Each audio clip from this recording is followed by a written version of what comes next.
Току-що оцеля, след като се опитаха предния ден да те екзекутират. Знаеш ли защо се дължи това?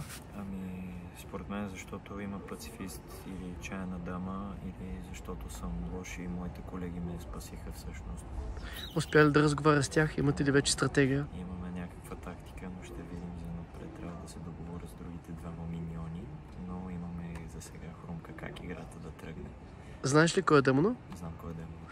Как върви комуникацията? По-добре, отколкото с другите два миньона. С кой смятате да започнете да убивате от добрите? Според мен, за да ми работи моето умение, тъй като допускам, че Румен е аутсайдер, трябва него да го гътнем, за да мога да си използвам, трябва да бъде екзекутиран. Точно така.